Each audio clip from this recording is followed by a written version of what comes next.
เรื่องคุณสมบัติของอุบาสกตอนนี้ก็ขอน้อมๆขึ้นประคุณประธรรมประสงค์และขอแสดงความเคารพในทานคณะอปสเมืองและประสงค์องค์เจ้าที่ครูสมณเณรนะครับแค่เลยนับถือทุกองค์ขอแสดงความหักแข้งว่าไม่ออกเลิกทุกคนเมื่อนี้อยู่ที่วัดที่ทำมุ่งขึ้นคณะพระสงฆ์เป็นเดือนมา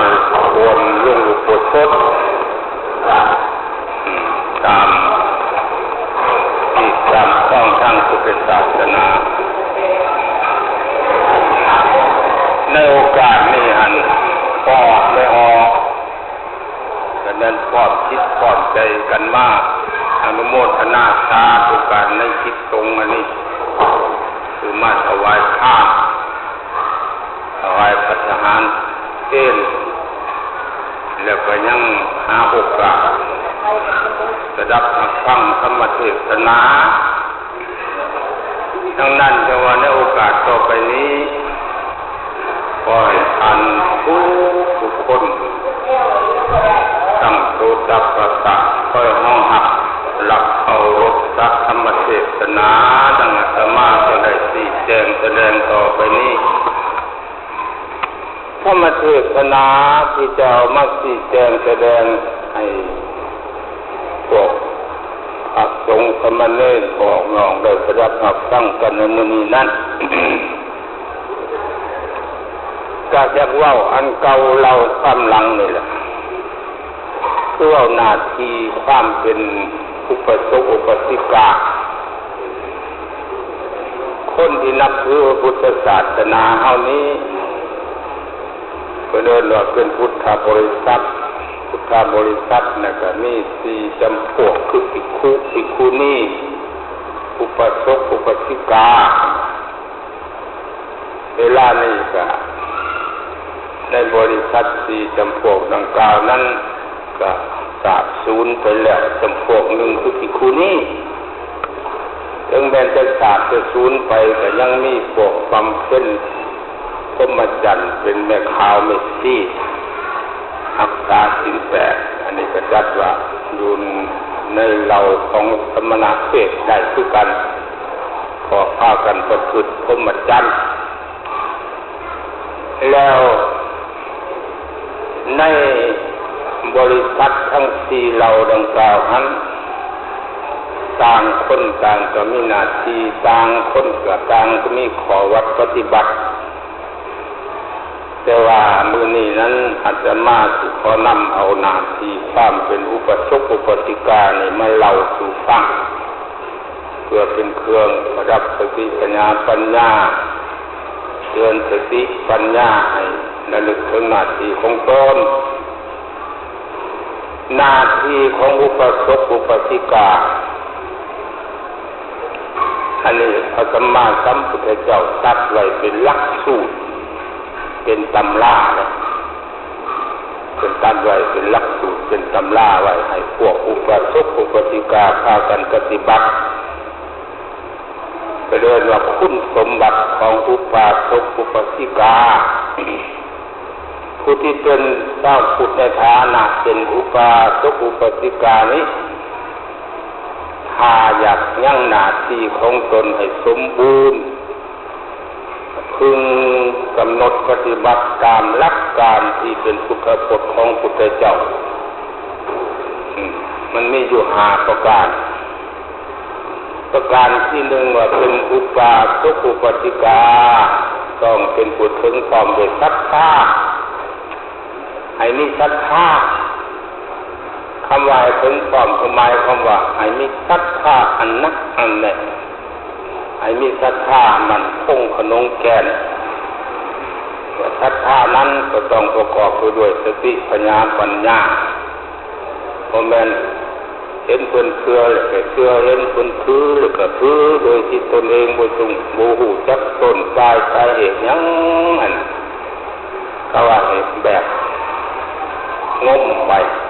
ห่มไปตามพ่อตามแม่ข้างห่มไว้ทั้งที่ห้าบูจักว่าคิดบ่ถือบ่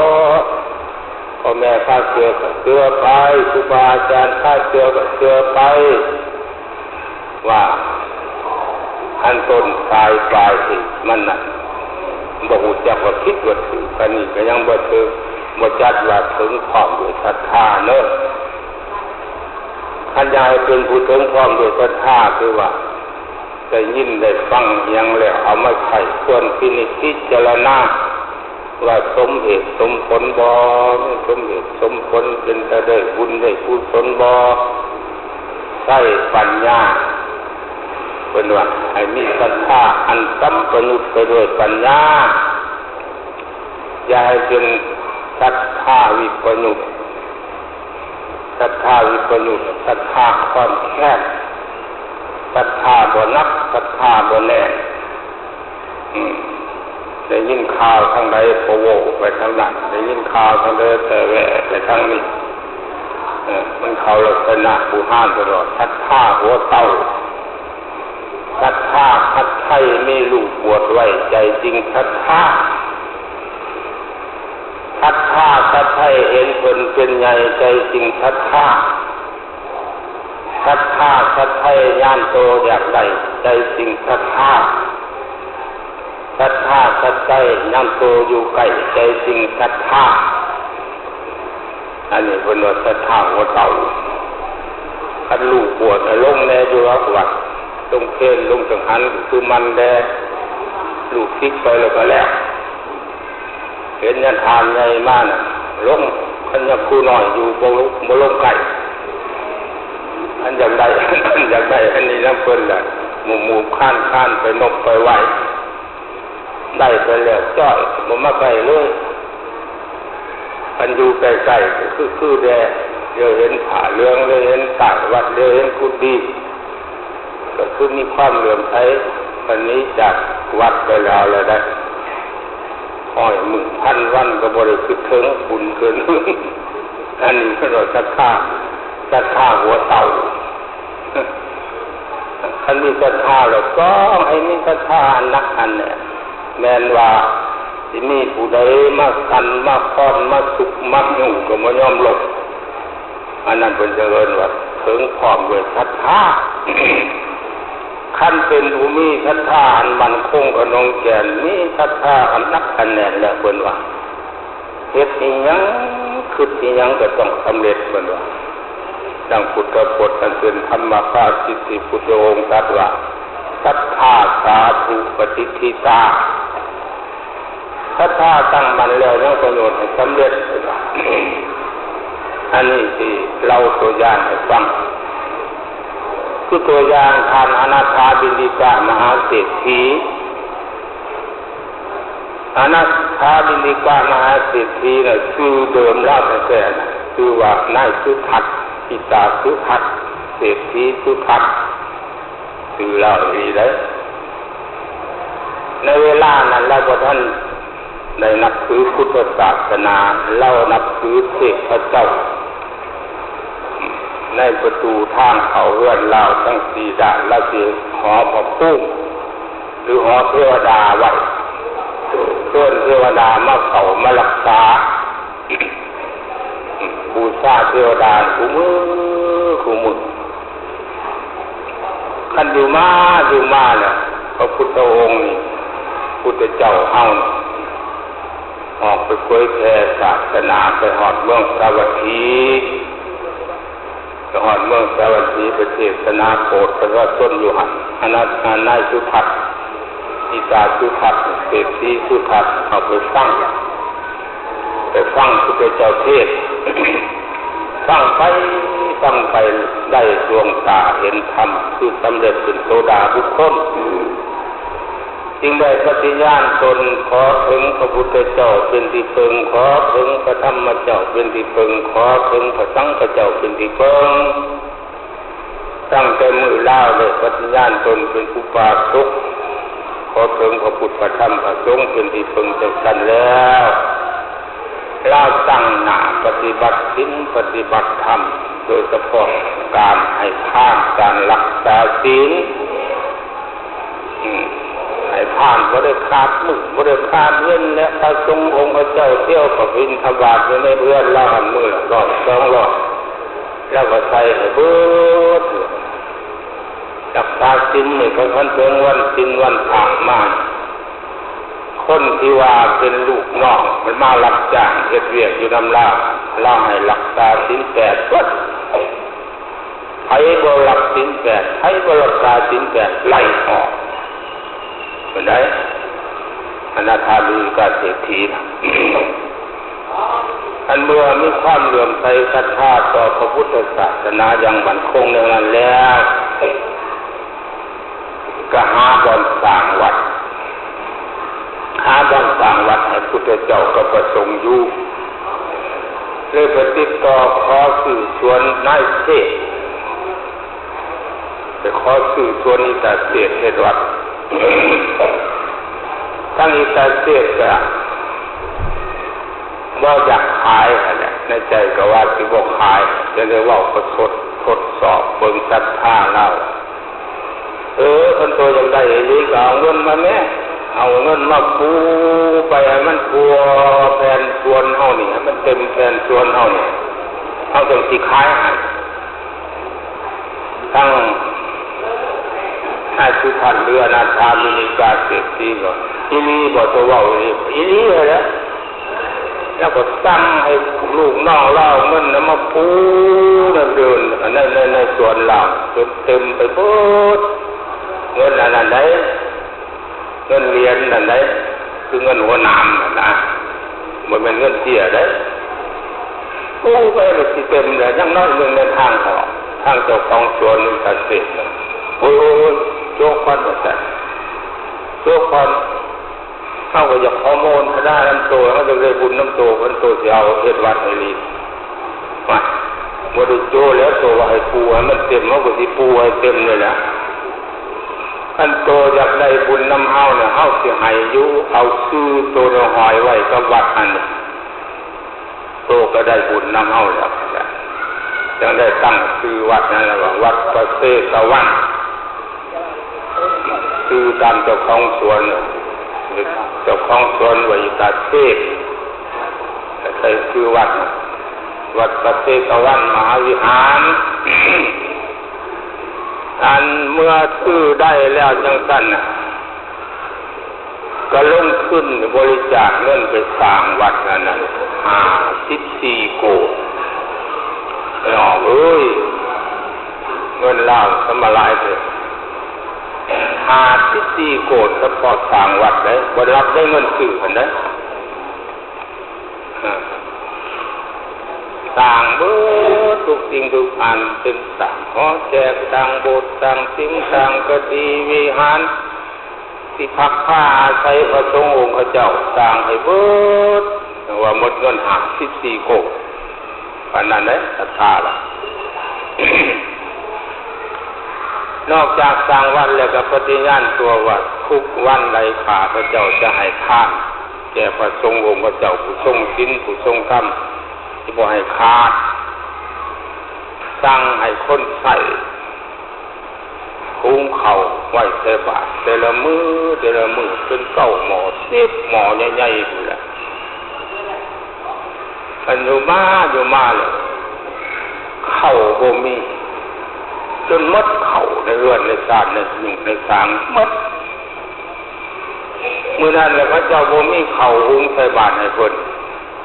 ตื่นเช้ามาเพิ่นก็ลงไปรอถาใส่บาตรบ่เห็นข้าวหม้อข้าวมาว่าสูบ่ได้หุงข้าวไว้ใส่บาตรบ่มีข้าวหุงได้เพิ่นว่ามันหมดแล้ว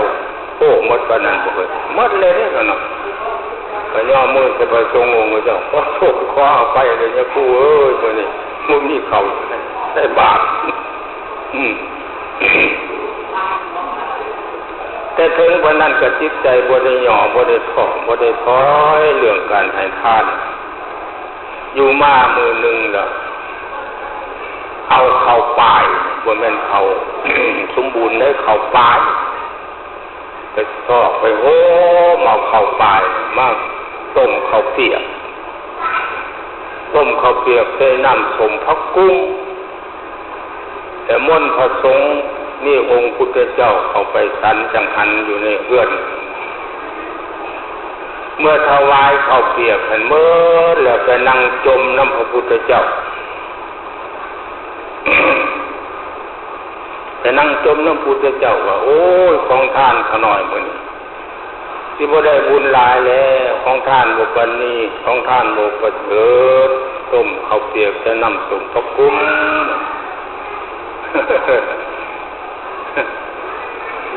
ว่ามันนี่ก็ทาลือไปทั่วบ้านทั่วเมืองว่า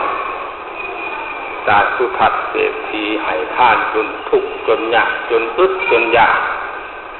ในสังคมเขาก็เลยให้สมณะยามสมณะนามให้สมณะนามเยอะยอกเล่าอนาถาบิณฑิกะใส่ชื่อใหม่อนาถาบิณฑิกะมาเศรษฐีอยู่เลยอนาถาก็แปลว่าคดทุกข์บิณฑิกะก็ความเขาหรือปั้นเขาทุกข์ฮอดปั้นเขาทุกข์ย้อนใส่บาป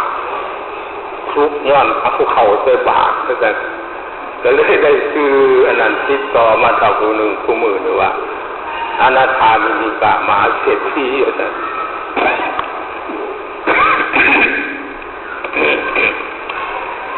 ในขณะที่คนนั่งสนทนาก็ลดความทุกข์ความยากกับพุทธเจ้าอยู่อันเทวดาเขาที่มันเผาประตูข้างเขาเฮือนมันได้ยินมันก็ใส่ใจไว้ใจมื้อแรกเนี่ยกูสิเว้าให้เศรษฐีก่อนก็ได้ท่านยังก็เดียวก็รอท่านที่ทุกข์จนยากกลางคืนมาหันละเทวดาตัวนั้นจำแรงแสงเทพเป็นมนุษย์มาหน้าเป็นขู่เป็นคนเข้าไปในห้องนอนของเพิ่นเลี้ยวเห็นกับแม่นไผมานี่ขน้อยนี่เนี่ยขน้อยมาจะใสขน้อยกับเทวดาตนรักษาประตูเลื่อนทานเศรษฐีอันแล้วมาหยัง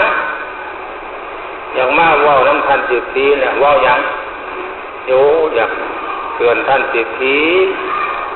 ว่าเวลานี่ท่านเศรษฐีนั่นมองไปทางข้างหน้าบ่มองเบิ่งข้างหลังท่านเศรษฐีก็ทุกข์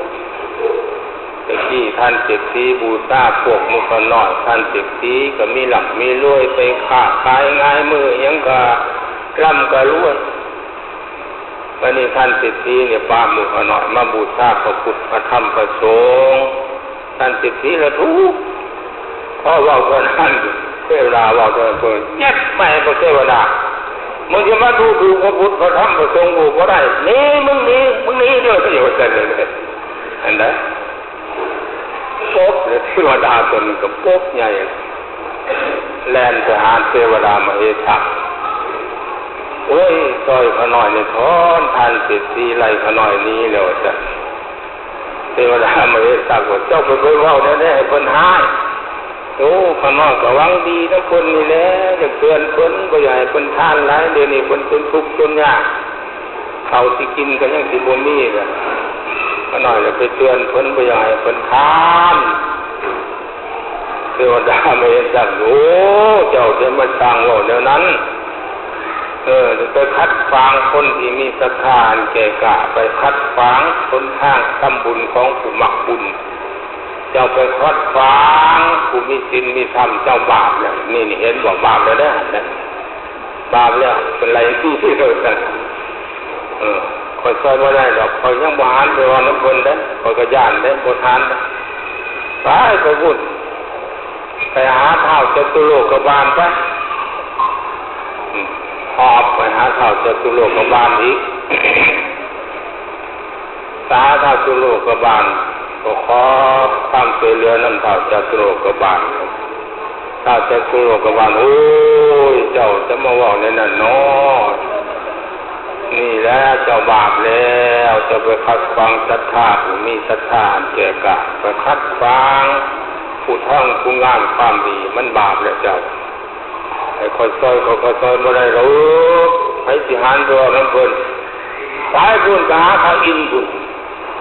หอบขึ้นไปหาพระอินทร์ดิเทวดาตนนั้นนะ ไปกับเราเรื่องพระอินทร์พังพระอินทร์ก็โอ้เจ้าเนาะเจ้าบูจักบ่ว่าท่านอนาถาบิณฑิกะมาเศรษฐีเป็นโสดาบุคคลเป็นผู้เปี่ยมไปด้วยศีลด้วยธรรมเป็นผู้มีศรัทธาอันแห่งกล้าต่อพระพุทธศาสนาเจ้านั้นจะไปดูถูกคนนั้นน่ะจะบาปเนี่ยเห็นหมดจังหวะนี้แล้วเขาหน่อยจะมาขอพึงขอให้โปรดเขาหน่อยเด้เห็นได้เขาหน่อยสิได้ไปอยู่น้ำเพิ่นพระอินทร์ก็เลยว่าคอยมีผู้บายที่จะซอยเจ้าอยู่คอยที่ซอยเจ้าเห็นได้ไหมให้เจ้าลงทันดกรรมเจ้าเองลงทันดกรรมเห็นได้กันเดี๋ยวนี้ท่านเศรษฐีนั่นมดเข่ามดคล้องมดเงินมดทองแต่ว่าเงินของคนยังมีอยู่จำนวนหนึ่งที่เขาเจ้าโกงคนคือว่ามึงเขายืมไป18 โกดเขาโกงเขาประสงค์คน2เงินที่เพิ่นไปฟังไว้ในแค่แม่น้ำจีรวดีกับฟังเสียจีรวดีเตือนลงน้ำปุ๊บ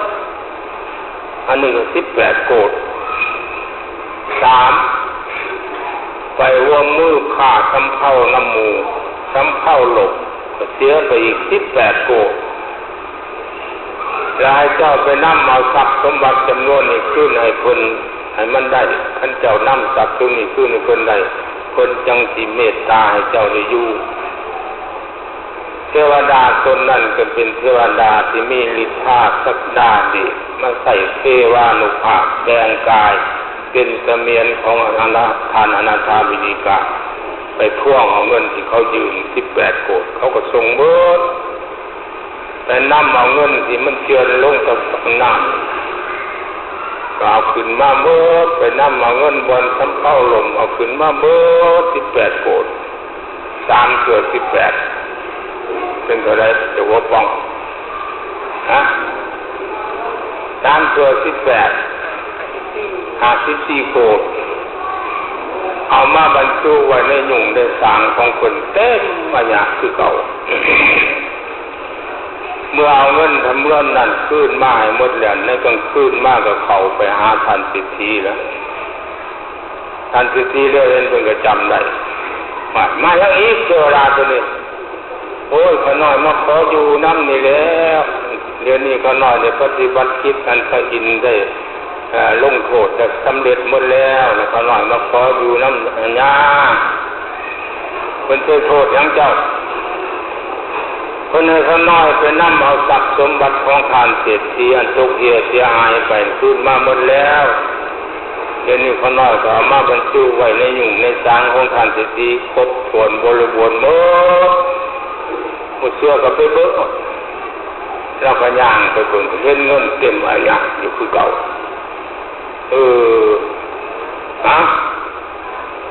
คอยยังบ่ทันเล่าว่าตกลงให้เจ้าอยู่หรือบ่อยู่ให้ไปหาพระพุทธเจ้าเสียก่อนคอยพาเจ้าไปหาพุทธเจ้าไปหาอีพ่อใหญ่คอยพูดไอ้พ่อใหญ่คอยตัดสินคอยทำเดินกับพาเทวดาตัวนั้นไปหาพุทธเจ้าอยู่วัดพระเชตวันพระพุทธเจ้าก็เทศนาเอาความเทศนาเป็นมีหลายบทหลายประการแต่ว่าพิจารณาให้คิดให้จบลงในมือนี้ขอว่ารวบรัดตัดตอนโดยว่าเทวดาตัวนั้น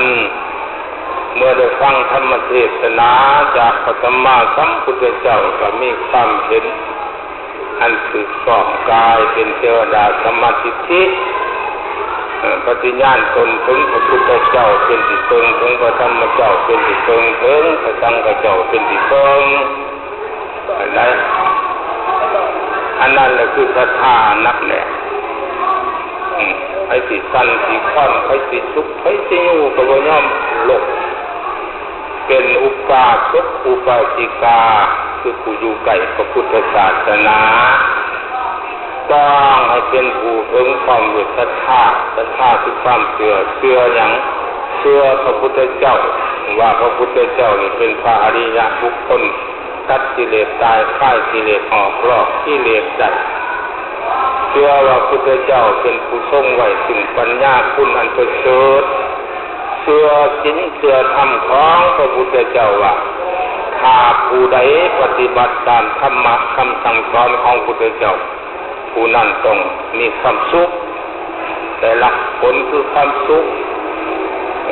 เชื่อยังมันคงกับนงแก่นเป็นอุปสมอุปสิกายายเป็นแนวนั้นแนวนี้ได้คือหลายคนได้ยินเสียงนกฮอกก็ว่าดีเสียงตะนีห้องก็ว่ามวนบอกกันแก้แวกนี่แลนหายาคู่บ้านนั่นแลนหายาพอบ้านนี่แลนหายาทานองค์นั่นแลนหายาทานองค์นี้จะทานองค์นั้นจะคู่องค์นั้นเฮ็ดขับได้บอกขับได้ไปแล้วว่าเจ้าว่าเอกห้องเจ้าจะว่าเสียงกบหรือเรื่องเสืองูทมท่อนที่ต่อตนตายเมียคืองูทมท่อนต่อตายมาหลายคนเลยนอนบนถึงความเป็นศรัทธานี่คุณสมบัติประการที่หนึ่งคุณสมบัติของอุปสมบทอุปสิกา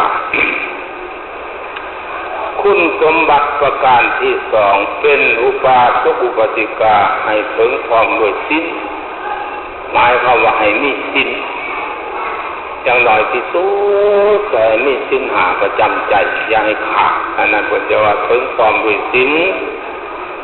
เป็นยังควรจะให้ถึงความด้วยศีลเป็นยังควรจะให้เรามีศีลเพราะศีลนั้นเป็นพืชห้องหับคุณธรรมอื่นคุณธรรมอื่นที่จะเลื่อนขึ้นไปได้ก็ต้องอาศัยศีลเอาจะยกตัวอย่างให้ฟังง่ายๆข้ามเลยครับขาดศีลแล้วบ่ได้เลยที่ปรารถนาก็บ่สำเร็จคันบ่มีศีลเป็นจะว่าศีลเป็นพืชห้องหับคุณธรรมอื่นตัวอย่างคือว่าเอามาทานเงินมื้อนี้ก็ 1,000 2,000 หรือ 10,000 20,000 ปรารถนาว่า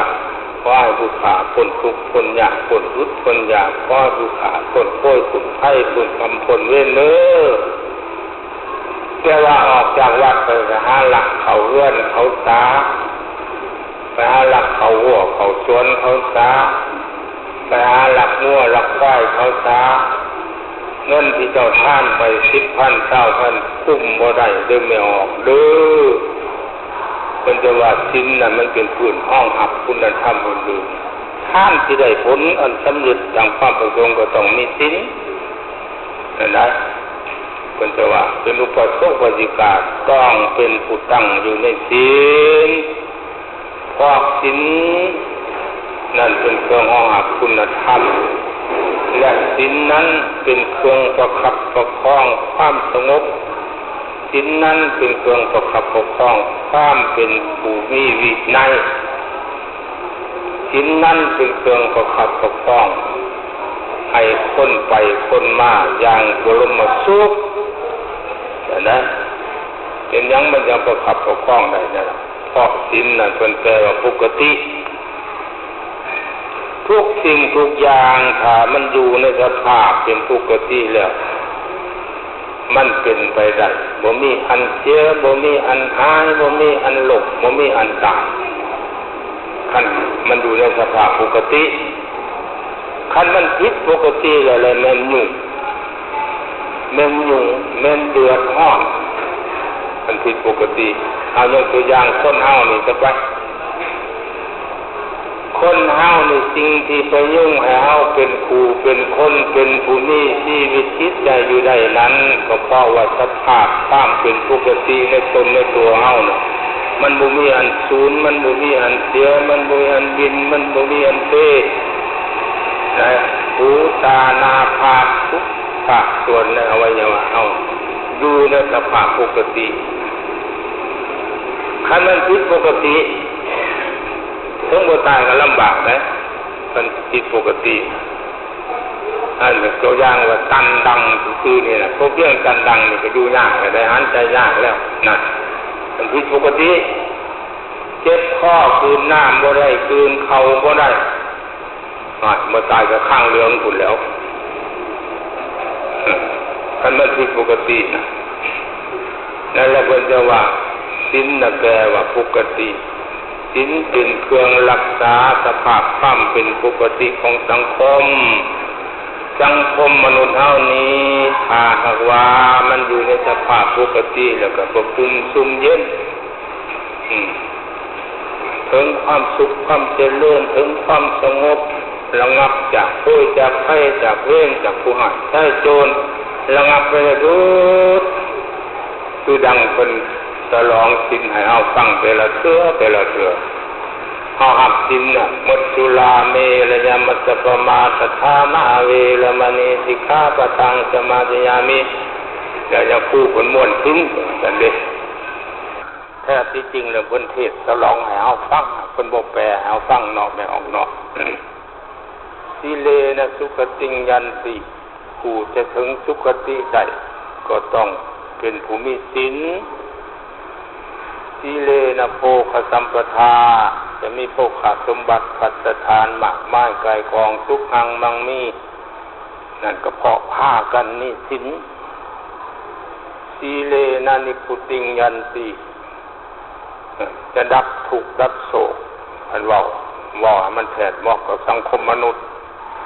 ดับทุกข์ดับโศกดับความวุ่นดับความว่ายดับความสับสนโอลหม่านได้นั่นก็เพราะพากันมีศีลต่อในกติธรรมอันเป็นวิสัยของอริยบุคคลว่าจะถึงนิพพานได้ก็เพราะพากันมีศีลนั่นนะเป็นม่วนศีลให้เพิ่นแปลให้ฟังเพิ่นฉลองให้เอาฟังอันนี้เป็นความจริงเด้อคนที่มีความสุขความสบายได้ก็ต้องมีศีลคันบ่มีศีลมันวุ่นวายมันเดือดมันร้อนบ่ถึงกับว่าเบิดทุกคนขาดศีลบ่ถึงกับว่าเบิดทุกคนบ่มีศีลแม้นในบ้านหนึ่งมีคนบ่มีศีลเพียง 2-3 คนก็อยู่ยากเลยได้ประชาชนได้นอนบ่หลับคับบ่ม่วนพุ่นแหละในมื้อนึงมันไปลักหมูผู้นั้นมื้อนึงมันไปลักไก่ผู้นี้มื้อนึงมันเข้าเรือนผู้นั้นขึ้นเรือนผู้นี้นั่นคนบ่มีศีลผู้หนึ่ง2คนก็เดือดร้อนหมดบ้านเห็นไหมก็เอาขาดศีลแล้วมันนั่นเพิ่นจะว่าให้รักษาศีลคันรักษาศีลได้มันจึงสิมีความเป็นปกติในสังคมศีลเนี่ยนั่นเป็นเครื่องรักษาปกติความเป็นมนุษย์มานาเป็นเครื่องรักษาปกติของสังคมให้ปราศจากความวุ่นความวายศีลน่ะเป็นเครื่องประคองประคับประคองความเป็นระเบียบเรียบร้อยในสังคมบ่ว่าอื่นไกลยกตัวอย่างเห็นไกลๆเวลานี่ไม่ออกมาฟังเทศน์ยาคันยาคู่ก็หลายองค์ไม่ออกก็หลาย10 คนเต็มอยู่นี่นั่งกันเป็นระเบียบเรียบร้อยนั่งกันด้วยอาการสงบอาการเสงี่ยมบ่ได้ยินเสียงปากบ่ได้ยินเสียงชาบ่ได้เว้านั่นบ่นี่บ่ได้ลมบ่ได้คุยกันก็เพราะหยังเพราะอยู่ในสถานที่อันเพิ่นเอิ้นว่าสถานที่อันมีศีลคือวัดแล้วก็อยู่ใกล้บุคคลที่เจริญศีลคือใกล้ญาทานญาคูที่เฮาเคารพว่าเพิ่นเป็นผู้มีศีลมันก็ควบคุมความเป็นระเบียบได้ควบคุมความเป็นความสงบได้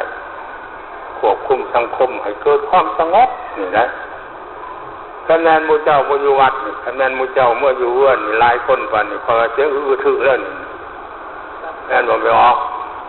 เอาไว้แล้วเนี่ยนะอันนี้ย้อนศีลได้นี่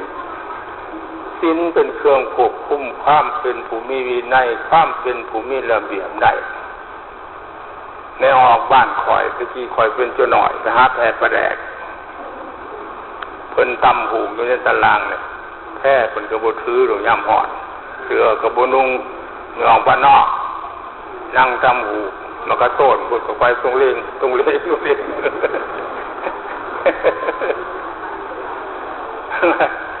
ไปแล้วเขาแพ้ไปแล้วไม่เอาแพ้ไปแล้วเนี่ยว่างปั๊บมาเห็นไอ้อาจัวเลยสู้เอาแพ้มาเฮ้กูได้สู้แพ้มาเฮ้กูได้ว่าหาแพ้นั่น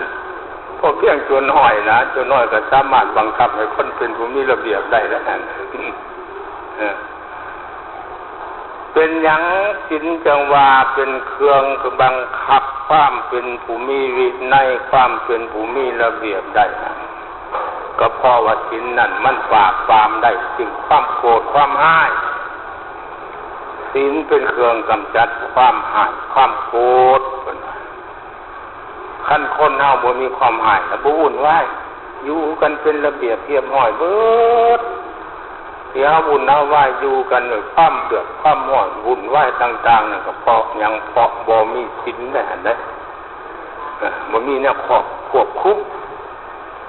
คันมีศีลเป็นเครื่องควบคุมแหละมันอยู่ด้วยความสงบแม้นผู้ห้ายก็อดห้ายได้ผู้มักปล่อยผู้มักด่าก็อดปล่อยอดด่าได้เด้อนี่ไม่ออกผู้หนึ่งแล้วด่าเก่งอยู่ได้อันนั้นด่าหมูด่าม้าด่าเป็ดด่าไก่ด่าลูกด่าผัวเก่งอันอยู่ข้ามือหนึ่งแหละครูบาเป็นน้องใต้ผัวครูบาบวชอยู่กับบ้านคนแล้วแล้วมายามอ้ายยามที่นั่งยามเอื้อยไผ่บ้านเอื้อยไผ่ผมมีวัด แต่ไปนอนในเพื่อนอ้ายเพื่อนที่นั่งนั่นแหละคืนหนึ่งกับโบเมื่อ2 คืนกับโบเมื่อ3 คืนกับโบเมื่อเนี่ยครูน่ะเกี่ยวออกเลยโอ้ยเราจังด่าถึงพอได้ดีเนี่ยครูสิเมื่อครูที่ตายไม่ได้ด่าแล้วอ่ะ ได้4 คืนเนี่ยครูน้องชายจังเมื่อพอจะครูลงวิเทือนครับเล่ามือลูกเบิกอ้าวโอ้ยเราตั้งกูกลัวว่าโอยเก็บไปจังเลยเฮ้ยเนี่ยกูมาอยู่เพื่อนเขาที่ตายคอยพอได้ด่าเราที่ได้ด่าเลยโนบัดนี้โนกลัวว่าโอ้ยอย่างนี้กูมาอยู่นี่เป็นปีเด้อหรอศีลมันเป็นเครื่องควบคุมความเป็นผู้มีระเบียบในสังคมความเป็นผู้มีความอ่อนน้อมถ่อมตนเป็นเครื่องกำจัดความหายความโกรธเป็นจังหวะพากันมีศีลขั้นขาดศีลก็คือผิดคนผิดปกติคนที่ขาดศีลนั่นมันคนผิดปกตินะปกติของมนุษย์มานาเฮาบ่ว่าน้อยบ่ว่าใหญ่บ่ว่าต่ำบ่ว่าสูงบ่ว่าทุกข์บ่ว่ายากแม่นต้องการความสุขด้วยกันทั้งนั้นแม่นปรารถนาความอยู่เย็นเป็นสุขด้วยกันทั้งนั้นบ่มีผู้ใดที่คิดว่าจะให้ผู้นั้นผู้นี้มาข่มเหงเต็งเต็กอันนั้นคือความเป็นปกติในใจมนุษย์มานาเฮาอันทุกคนน่ะพูดสักว่าทุกคนหักความสุขทุกคนน่ะปรารถนาความดีเหมือนกันแหละพึ่งให้ตั้งอยู่ในศีลเด้อคันตั้งอยู่ในศีลแล้วก็เฮาก็จังสิอยู่เย็นเป็นสุขว่าซั่นอันนี้เป็นคุณสมบัติของอุบาสกอุบาสิกาประการที่2เด้อคุณสมบัติของอุบาสกอุบาสิกาประการที่3เป็นอุบาสกอุบาสิกาอย่าเสื่อมุ่งคุณตื่นข่าวชื่อไว้เด้อน้องเด้อเพิ่นว่าเสื่อมุ่งคุณตื่นข่าวมุ่งคุณตื่นข่าวคือหยังคือแนวใดเชื่อว่าอยู่บ่อนนั้นบ่อนหันน่ะมีความศักดิ์สิทธิ์ใครไปนกไปไหวก็ได้เด้ออยู่ดีมีแห้งเด้อเชื่อว่าพระอินทร์พระพรหมมาสิงมาเทียมเชื่อว่าได้อันนั้นได้อันนี้มาเลยที่เป็นมงคลที่เป็นบุญเป็นกุศลเดี๋ยวนี้ผู้หากินในทางเฮ็ดมงคลตื่นข่าวโอ้ขยายตัวลายเลยไม่ออก ขยายตัวร้ายอยู่ในเมืองเฮาก็มีอยู่เมืองเวียงจันทน์อยู่เมืองที่ใดก็มีจำพวกหนึ่งเฮ็ดไส้ขายให้คนซื้อไส้ไปแคนไว้น้ำเพื่อนเพราะว่าซื้อมันว่าไส้ได้อันนั้นแล้วคือมงคลตื่นข่าวทางไทยได้ไส้ไปแคนจะในเพื่อนแหละที่มีโศกมีไส้แล้วซื้อมันไส้เด้พวกนี้ก็ได้ขายดีอาจจะมาไปเวียงจันทน์วาง3-4 ปีหลังไปเห็นห่านหนึ่งขายไส้เลยแว่เขาไปถามพระโลกเขาจืดๆเนี่ยไส้ปักใหญ่สมีก็มีได้ทำมันน้อยสัมโปรตีนก็มีก็ถามหยอกเขาเนี่ยนะอันน้อยเขาก็ซื้ออยู่บ่เอ้ยซื้อแล้วอย่าทานเขาซื้อไปยังหน่อยซื้อไปใส่รถว่าท่านพ่อตัวรถบักใหญ่มันสิลมบ่ใส่ตัวโปรตีนเขาหยอกกันเจ้าหยอกกันเจ้าพอแล้วเพิ่นไปแล้วเพิ่นให้ครูบาอาจารย์สูตรแล้วไปแค้นใส่รถให้มันขำมันคุ้นแต่ได้นั่นบ่ตกก็เดี๋ยวว่าจะเอารถงัดเขาใส่ก็ว่านั่นละมงคลตื่นข่าวลักษณะนี่มีหลายเด้จำพวกหนึ่งเกิดเฮ็ดหอพระพุ่มขายโฆษณากันว่าผู้ใดได้หอพระพุ่มมาตั้งไว้หน้าบ้านหน้าเรือนล่ะที่เย็นเป็นสุขผู้ให้ใช้โจรก็บ่มารบกวน5 วิได้รักษาเขารักษาของก็ปลอดภัยไปทำมาหากินค้าขายง่ายมือก็โชคหมานก็ซื้อกันแล้วซื้อเอาหอพระพุ่มมาตั้งอันนึงก็คือกันเป็นเครื่องอวดเป็นเครื่องอวดวาสนาบารมีว่าคนผู้นี้เป็นคนมีบารมีสูงกันได้หอพระพุ่มไปเองอันนึงอันโตที่ว่าเขาเจ้าว่าได้หอพระพุ่มมาไว้เนี่ยอยู่ดีมีสุขแล้วผู้หลักใช้โจรก็บ่มารบกวนบ่มาปุ่นบ่มาวี่ได้ไปขาไปขายกับโศกกับมารได้อย่างหอพุ่มอันนั้นเลยคือมงคลตื่นข่าวเขาโฆษณาตื่นไปนำเขาท่านว่ามันเป็นจริงคือคำเขาโฆษณาว่าหอพระพุ่มรักษาเรือนรักษาบ้านรักษาบ้านรักษาเมืองได้ก็ดีแล้วมันสิบ่ได้ไปของงบประมาณให้ตำรวจให้ทหารเอาหอพระพุ่มไปตั้งไว้หมดทันอันนั้นแหละพระมงคลตื่นข่าวคันบ่เสียมงคลตื่นข่าวสิเสียหยังสัญญาในฐานะเฮาเป็นปุปาสกอุปาสิกานับถือพุทธศาสนาให้เชื่อคำสั่งคำสอนของพระพุทธเจ้าพระพุทธเจ้าเป็นว่าคนเฮาสิทุกข์สิยากสิร่ำสิรวยสิช่วยสิทุกข์ก็ขึ้นอยู่กับผลกรรมของไผของมันเด้อบ่แม่นยอดอันนั้นมาบันดาลให้เป็นบ่แม่นยอดอันนี้มาทรงมาเสริมให้เจ้าเป็นเด้อทุกข์ก็ดีสุขก็ดีอึดก็ดีอยากก็ดีมันขึ้นอยู่กับการกระทำที่เพิ่นเอิ้นว่ากรรมให้เชื่อผลกรรมคือการกระทำเพิ่นว่าทำดีได้ดีทำชั่วได้ชั่วบ่แม่นสิมีผู้นั้นมาดลบันดาลให้เป็นผู้นี้มาลิขิตให้เป็นมันเป็นไปตามผลของกรรมของใครของมันเด้อกรรมในศาสตร์ก่อนกรรมนี้กรรมในศาสตร์นี้กรรมนี้เพื่อให้เชื่อเท่านั้นเป็นอุปโสปาสิกาเด้อไปหาไหวหาว่อนเทวบุตรเทวดาหาไหวหาว่อนเอสักลักคุณหาไหวหาว่อนคาถากระทำอันนั้นเป็นเพลินว่าเรื่องงมงายเรื่องมงคลตื่นข่าวที่นั่นเรา4-5 ปีหลังนี่พากันตื่นเฮ็ดอยู่บ้านน้องให้เฮ็ดออกในวงใหม่บอกง่ายซ้ำนี่บ่พากันโปไปไว้เฮ็ดยังก็พันถูกพันกุ๊บอยู่ที่ปานนั้นไปขอหวยก็ไว้ชื่อได้ขอหวยซ้ำนี่ได้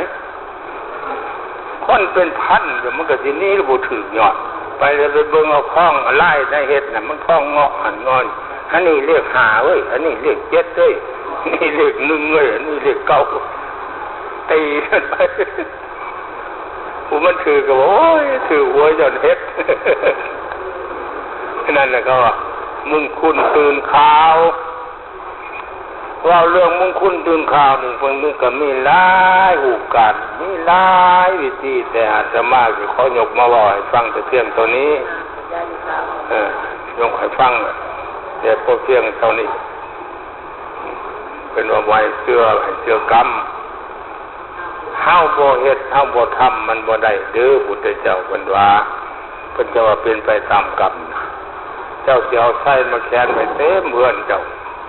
หากเจ้าบ่ไปสอบไปหาบ่ไปขับบ่ไปคาบ่ไปสอบไปหาเจ้าก็พอได้ดอกที่ว่าเอาไส้มาแขวนไว้แล้วว่าให้กูร่ำให้กูรวยเด้อให้กูร่ำให้กูรวยเด้อตื่นมื้อเช้าให้เงินเต็มไส้นี่เด้อมันก็บ่เต็มไม่เอาเอ้ยมันต้องหาต้องเฮ็ดอันนั้นแหละคือกรรมก็ได้เชื่อตัวนั้นพุทธเจ้านะเอานี่คุณสมบัติประการที่3ขอผ่านไปซะก่อนบัดนี้เข้ามาสู่คุณสมบัติของอุปาสกอุปาสิกาประการที่4คุณสมบัติของอุปาสกอุปาสิกาประการที่4เพิ่นว่าเป็นอุปาสกอุปาสิกาให้เฮ็ดบุญในทางพุทธศาสนาประการที่5เพิ่นว่าอย่าเฮ็ดบุญนอกพุทธศาสนาแนวนั้นได้บุญทางพุทธศาสนาคือแนวใดขั้นเว้าตามหลักการหรือว่าตำราคำที่ดีกาที่พระพุทธเจ้าทรงเทศนาไว้ให้เฮาปฏิบัตินั่นก็เบิ่งในบุญกิริยาวัตถุเนี่ยบุญกิริยาวัตถุ3บุญกิริยาวัตถุ10บุญกิริยาวัตถุ3ก็ทานไม่บุญสำเร็จโดยการให้ทานศีลไม่บุญสำเร็จโดยการรักษาศีลภาวนาไม่บุญสำเร็จโดยการเจริญเมตตาภาวนาบุญกิริยาวัตถุ3กันบุญกิริยาวัตถุ10ก็สืบต่อจากบุญกิริยาวัตถุ3ไปไว้ญาว่าจะไม่บุญสำเร็จโดยการมาสักส่วนคนควายกันเฮ็ดบุญศีลกินทานเฮ็ดประโยชน์ปฏิทานไม่บุญสำเร็จโดยการที่ให้โอกาสพี่น้องได้ร่วมเฮ็ดความดีนำเฮารวบรวมเฮ็ดบุญศีลกินทานนำเฮาปัตตานุโมทนาไม่บุญสำเร็จโดยการที่เฮามีโอกาสเฮ็ดคุณงามความดีเฮ็ดบุญศีลกินทานนำพี่นำน้องนำบ้านนำเมืองธรรมเทศนาไม่บุญสำเร็จโดยการแสดงธรรมเทศนาธรรมสาวนาไม่บุญสำเร็จโดยการสดับฟังธรรมเทศนาอัปปติญญาไม่บุญสำเร็จโดยการอ่อนน้อมถ่อมตัวทิฏฐุสุกรรมบุญสำเร็จโดยการเห็นความเห็นของเอาให้มันคงต่อศีลคงต่อธรรมเท่านั้นตามล่าเหตุบุญในทางพุทธศาสนาเอาเด้อไม่ออกขันจะเป็นพระพุทธอันอุดมเป็นอุปาสกอุปาสิกาอันสมบูรณ์แบบตามนาทีนะให้เฮ็ดบุญตามที่พระพุทธเจ้าเทศนาให้แนะนำเอาไว้คือดังกล่าวมานี้บ่มีได้ลำวงไม้บ่มีได้ไม่ออกลำวงไม้บุญสำเร็จด้วยฟ้อนลำวงบ่มีเด้อหมอลำเรื่องไม่บุญสำเร็จด้วยการฟังลำเรื่องก็บ่มีหมอลำสีทันดอนไม่บุญสำเร็จฟังหมอลำสีทันดอนก็บ่มีมันบ่มีเด้อเป็นชาวพุทธหรือเป็นอุปาสกอุปาสิกาให้เฮ็ดบุญในทางพุทธศาสนาส่วนพิธีกรรมพิธีการที่เฮาปฏิบัติกันมาเฮาก็เคยเฮ็ดกันอยู่แล้วมีการไหว้พระมีการหักศีลมีการฟังสูตรมีการฟังเทศน์มีการบริจาคปัจจัยทายทานต่างๆอันนั้นจัดว่าเป็นบุญในทางพุทธศาสนาดังนี้ประการที่5เพิ่นว่าบ่ให้เฮ็ดบุญนอกพระพุทธศาสนา ตัวนี้ขันบอกให้ย่างก็ย่างบอกให้ร้ายก็ร้ายจะอาตมาเห็นว่าการเวลาสิบทอำนวยให้การเวลาสิบทตอบสนองให้จะขอยกมาว่าจะบางผู้การบางปัญหาบางกุฏาที่เฮาทั้งหลายพากันเฮ็ดอยู่ในบ้านแท้เฮาในฐานะเป็นพุทธมามกะเป็นพุทธบริษัทเป็นอุปาสกอุปาสิกาอยากรักษาหน้าที่ความเป็นชาวพุทธให้สมบูรณ์รักษาหน้าที่ความเป็นอุปาสกอุปาสิกาให้มันคือต้องสมบูรณ์แบบให้ฟังตามเนื้อทานได้สี่แจงแสดงมานี้แล้วก็ปฏิบัติตามที่เนื้อทานได้สี่แจงแสดงมานี้เดี๋ยวเนี่ยผ่านเบิ่งแล้วเห็นแล้วขนาดเศร้าใจนาสลดใจที่เฮาทั้งหลายในฐานะเป็นชาวพุทธแต่พวกเฮามักเฮ็ดบุญในนอกพุทธศาสนาเป็นส่วนมากเป็นส่วนหลายเฮาเฮ็ดบุญกันทุกมื้อนี่ได้เพราะว่าบุญอยู่ในบ้านเฮาอยู่ในเมืองเฮาอยู่ในประเทศแต่เฮาทุกมื้อนี่มันมีอยู่สองแบบหรือว่าสองวิธีที่หนึ่งบุญทางพุทธศาสนาที่สองบุญประเพณี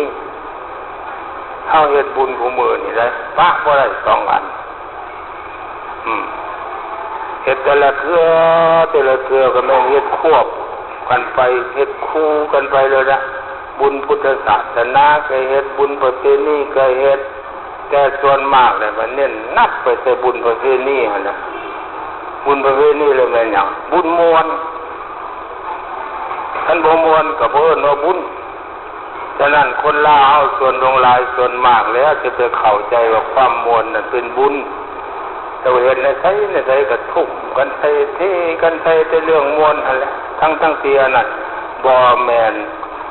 บุญในทางพุทธศาสนาจักดิบ่แม่นวิธีเฮ็ดบุญทางพุทธศาสนาจักดิหากแต่เฮาทุ่มเทกันเฮ็ดนั่นน่ะก็แสดงว่าเฮาเฮ็ดผิดหน้าที่แล้วเฮ็ดผิดฐานะความเป็นชาวพุทธแล้วได้แต่ว่าในหันหักผู้ฉลาดมูลใส่เพื่ออวยอำนวยให้ถึงกับนิสัยใจคอหรืออุปนิสัยใจคอของคนลาวเฮาที่เป็นชาวพุทธเด็กน้อยคนลาวเฮาเป็นชาวพุทธเด็กน้อยมันบ่เป็นชาวพุทธผู้ใหญ่คันเด็กน้อยมันก็ต้องยัวเอาแล้วเฮ็ดกับเด็กน้อยยัวเอาคันบ่มีเงินยัวมันก็บ่มาวัดต้องหาแนวยัวมันคือเฮายัวให้เด็กน้อยให้ลูกเฮาไปโรงเรียนนั่นแหละสิซื้ออันนั้นให้เด้อคันเจ้าถึงได้ที่1ที่เดือนนี่พอสิซื้อโมงให้เด้อสิซื้อรถสีให้เด้อยัวไปซั่นแหละของเด็กน้อยถ้าพูดลาวกันท่านเดียวกันเลยยังเป็นเด็กน้อยหลายคันสิเทียบใส่นักเรียนก็ป้าสิว่า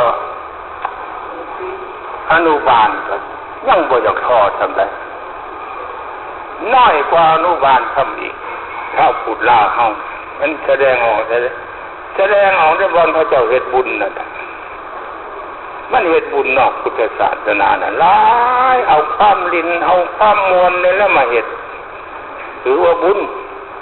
จะว่าเฮ็ดให้คำสอนอันเป็นพุทธพจน์อันเป็นสัจธรรมทางศาสนาเฮานี่คือลบคือลากคือดับคือสูญคือปกคือบังไปเบิดจนคนลาวทั้งปวงน่ะเข้าใจว่าบุญคือมวลคันเข้าใจว่าบุญคือมวลก็มันก็ผิดแล้วผิดคำสอนทางพุทธศาสนาเฮาเพราะว่าการเฮ็ดบุญในทางพุทธศาสนาเฮานั้นแม่นมุ่งแต่การชำระเฮ็ดบุญไม่ออกเด้อมุ่งแต่การชำระหยังชำระกิเลสอันเป็นมลทินเนื่องน้องอยู่ในจิตในใจของเฮาให้ทานก็เป็นการชำระความโลภความตนีความเห็นแก่ตัว รักษาศีลก็เป็นการชำระความอายความโกรธความอิจฉาตาหอนกันถ้ารับฟังธรรมเทศนาเจริญเมตตาภาวนากันเป็นชำระความโง่จ่าล่าหลังชำระความเห็นผิดทั้งปวงเบิ่งไว้ในหลักการทางพุทธศาสนาหลักการในการทำบุญวิธีทำบุญที่พุทธเจ้าสอนเฮาทั้ง10อย่างจะเป็นมุ่งใส่การชำระทั้งนั้นเห็นไหมมันมีคนล่าเฮาว่าอวดโตโพ้นโตว่าคอยนับถือพุทธศาสนาคอยนับถือพุทธศาสนาอันที่ว่าบาตรปฏิบัติกิจของชาวพุทธบ่คือพุทธศาสนาบ่ถือพุทธศาสนาแล้วเกี่ยวลงหลายถ้าบุญหามวลความมวลน่ะมันบ่แม่นเรื่องเฮ็ดบุญมันเป็นเรื่องลิ้นความมวลถ้าเฮ็ดบุญมันต้องเฮ็ดจริงเฮ็ดจังเฮ็ดอีหลีเฮ็ดให้ล้อเฮ็ดบุญอันนี้มันเฮ็ดลิ้นลิ้นยังลิ้นเหล้าลิ้นยาลิ้นแสลิ้นกาวลิ้นการพนันลิ้นการพนันสารพัดขึ้นชื่อว่าความลิ้นเอามาโหมเฮ็ดอยู่ในหันแหละอันเพิ่นเอิ้นว่าเฮ็ดบุญน่ะฟ้องกันหมดมื้อฟ้องกันหมดคืนลิ้นมันก็ล็อกก๊อกแก๊กสาบไผ่กันหมดมื้อหมดคืนลิ้นก็ไปลิ้นอยู่ป่าอยู่ดงใครหรือว่ามาลิ้นอยู่วัดทำอีกนะเอาวัดเป็นบ่ลิ้นมันผิดความหมายผิดความประสงค์ของนักปราชญ์อาจารย์กันสร้างวัดมาให้เป็นสถานที่เคารพนบไหวสร้างวัดมาให้เป็นบ่อนอบรมศีลอบรมธรรมให้เป็นบ่อนปฏิบัติศีลปฏิบัติธรรมสร้างวัดมาให้เป็นบ่อนตั้งนำทำบุญนะมันผิดไปหมดเป็นอย่างจังผิดเพราะเข้าใจว่าบุญคือมวลขันเอาความมวลมาเห็นแล้วมันก็ปกมันก็บังไว้เบิดปกบังความเป็นจริงนะคนล่าเข้าใจแน่นั้นนะเข้าใจว่าบุญคือมวลก็ออกมาแม่บุญบ้านนั่นแม่บุญบ้านนี่มากก็ถามหาแต่แนวมวลนั่นนะบ่ได้ถามเลยว่าโตได้ไปนั่งสมาธิภาวนานำเพิ่นจักชั่วโมงโตไปนั่งฟังเทศน์ฟังธรรมนำเพิ่นสายบันไดยะทานเพิ่นมาเทศน์ยังยะครูเพิ่นเทศน์เรื่องยังโตได้กินได้ทานยังได้โตพอไปโมยังได้บ่มีกันมาแต่บุญก็ถามกันม่วนบ่เฮ้ยนะเอาบุญบ้านม่วนบ่เฮ้ยมีบ่หมอลำเรื่องมีบ่หมอลำพญามีบ่เป็นกองดนตรีน่ะถามมาแต่แนวมวลเป็นหยังจังไปพากันใส่ใจแต่ในเรื่องมวลนี้เป็นหยังจะเป็นอย่างนั้นมันเมาอย่างเมามวลเมาลิ้นของลิ้นกับของมวลเป็นของเมาเดินไม่ออกดื้ออย่าพากันเมาอะไรดื้อจะพากันมวลอะไรดื้อความเมาความมวลเนี่ยบ่มีประโยชน์อย่างดีที่สุดก็ได้มวลเป็นคนหลายให้คนมาหลายๆเท่านั้นแหละประโยชน์ของความมวลแต่ว่าที่เป็นการส่งเสริมศีลธรรมบ่เป็นการส่งเสริมพุทธศาสนาบ่เป็นการส่งเสริมประเทศชาติการเมืองบ่ได้จักอันบ่มีแง่ใดว่าสิไปส่งเสริมพุทธศาสนาบ่มีแง่ใดว่าไปส่งเสริมศีลธรรมบ่มีแง่ใดว่าสิส่งเสริมประเทศชาติความมวลได้ความดินความมวลอันฟังดาวไปคิดเด้อพงออกเด้อให้ไปค้นคว้าเบิ่งทานเทศนี่แม่นบ่คันแม่นเฮาสิเฮ็ดได้เลยพากันพยายามปรับปรุงให้มันถูกให้มันตรงตามทิศทางของพุทธศาสนาปรับปรุงให้มันถูกตามหน้าที่ความเป็นชาวพุทธเฮาตามหน้าที่อุปสมบทอุปาสิกาของเฮาอาตมาแสดงธรรมะนี้เห็นว่าสมควรแก่การแก่เวลาแล้วได้ชั่วโมงหนึ่งแล้ว ตุมาก็ควรเอาไฮไลท์กันยันแบกมือบ่หมดไม่ออกมันหนักเนาะ